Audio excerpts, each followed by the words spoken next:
इस साल के आखिर में राजस्थान में 5 विधानसभा के उपचुनाव होने वाले हैं। उपचुनाव को लेकर कांग्रेस और भारतीय जनता पार्टी ने तैयारियां शुरू कर दी हैं। न सिर्फ कांग्रेस बल्कि आरएलपी और भारत आदिवासी पार्टी ने भी अपनी तैयारी शुरू की है।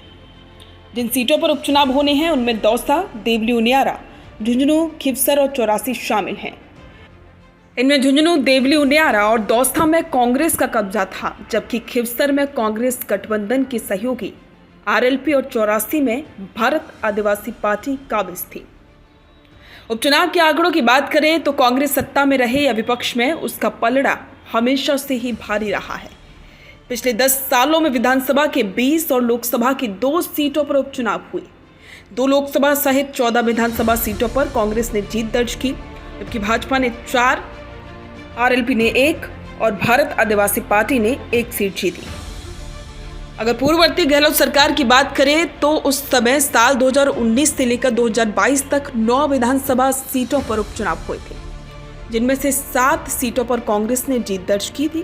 कांग्रेस ने मंडावा, सुजानगढ़, सरदार शहर, सहाड़ा, धरियावद, वल्लभनगर और रामगढ़ सीट जीती थी।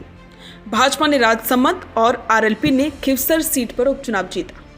मोदी लहर में भी कांग्रेस ने 4 उपचुनाव जीते।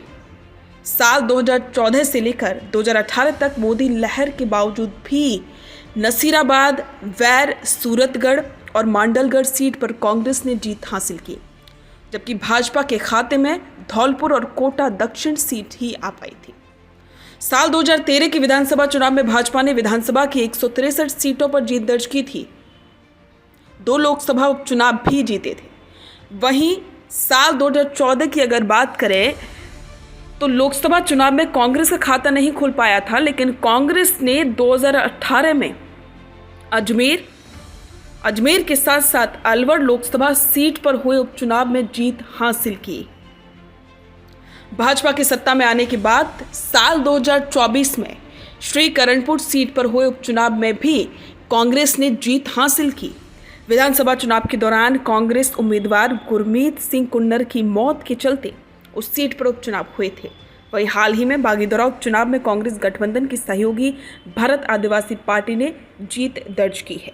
और अब सबकी नज़र आने वाले विधानसभा के उपचुनाव पर है कि क्या वाकई में कांग्रेस का ये जो इतिहास रहा है उपचुनाव जीतने का, वो इस बार भी कायम रहता है या फिर भारतीय जनता पार्टी कोई नया एजेंडा लेकर इन सीटों को जीतने में कामयाब हो पाती है। ये भी देखने वाली बात रहेगी।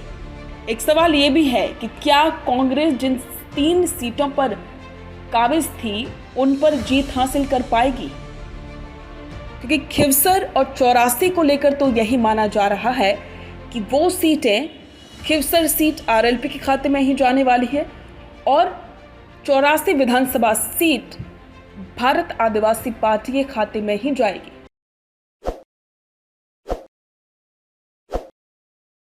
ताज़ा खबरों के लिए विजिट करें द फैक्ट इंडिया की वेबसाइट और डाउनलोड करें द फैक्ट इंडिया ऐप।